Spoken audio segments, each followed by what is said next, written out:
Base building allows players a massive amount of freedom in Dune Awakening. From stylistic choices to functionality, the ability to make massive structures to humble homes is in the player's hands. However, no matter what you choose, you're going to need the resources to get there. And here's why location of your base is everything, and why this is one of the best spots for your early to mid-game base.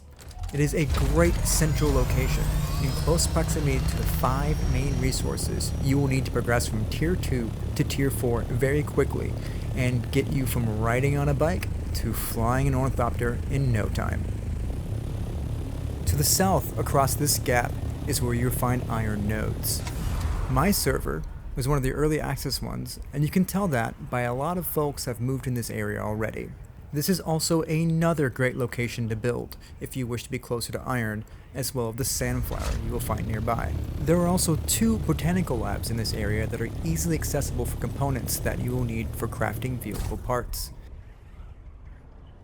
This is also where you will be able to harvest flower sand, vital for crafting silicon blocks, and this spot in particular is an excellent spot as it is mostly worm safe, meaning you can collect as much as you can carry without drawing attention. Located back around the base location is where you will find carbon ore, which is needed to turn iron into steel that will progress into Tier 3. You will need steel to craft your buggy. It is absolutely vital to craft the buggy for progression, as it will mine ore at a much higher rate than by hand, and also allow for a massive increase in storage as compared to the bike and backpack. If you are unable to get to the spot where my build is, there are several other great locations nearby that also have a fair amount of dew flowers.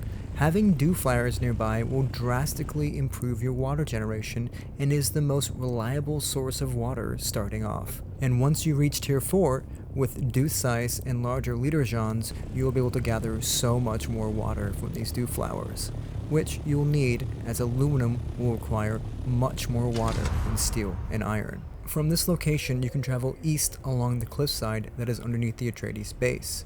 But always be wary of this quicksand pit, as it will very easily lose any vehicle that gets trapped inside. This is also a great location to build a base if you wish to be closer to the aluminum nodes and Erythrite crystal deposits.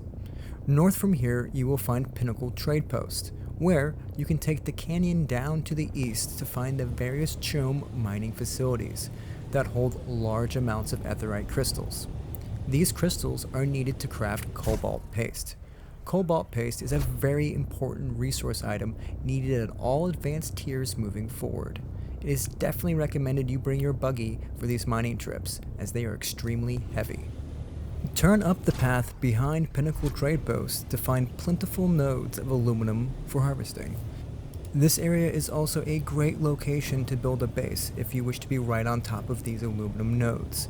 What also makes this area important to be in close proximity to is this location right here known as Sentinel City.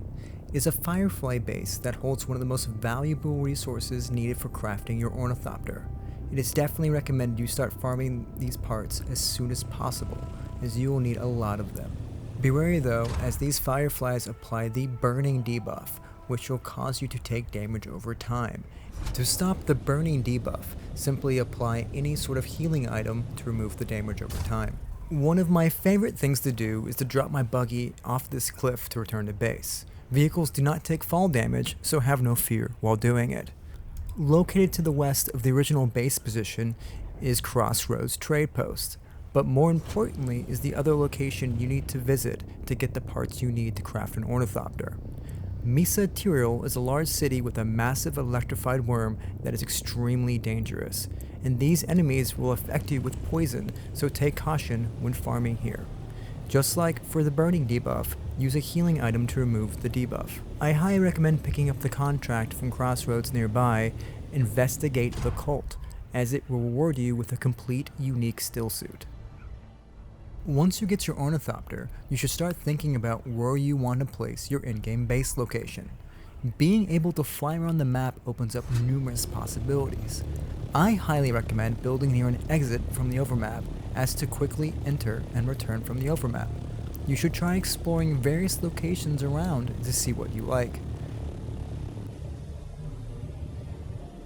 This spot here is at the 11 o'clock spot in the overmap, and we chose it specifically for this amazing amount of aluminum nodes. This spot has an incredibly simple loop to take your buggy on to quickly gather a full load of aluminum. And its proximity to the overmap makes it an ideal in-game base location. While another favorite in-game base location of mine is located here at the 12 o'clock exit from the overmap. It is situated just north of where we showcased to mine aluminum earlier, and you can see here someone has already built a great base located just next to the overmap exit. One thing I like to point out before traveling via the overmap is to always beware of storms, as arriving in the midst of a storm will greatly damage your Ornithopter. So always open your map and check before moving.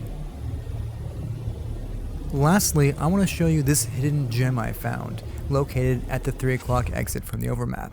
It has the most amount of dew flowers I've seen yet in a single spot. Fly a little north from the exit, and you will find a rock pillar sort of like the first one from the beginning of the video. However, this pillar has a ton more dew flowers, as well as a neighboring rock formation that has even more dew flowers located there. And across this little gap are more dew flowers, with an NPC camp located nearby as well, which can be easily farmed for corpses to be put into a death still. This spot, in my opinion, has the best water generation on the entire map. Thanks for watching, and subscribe below.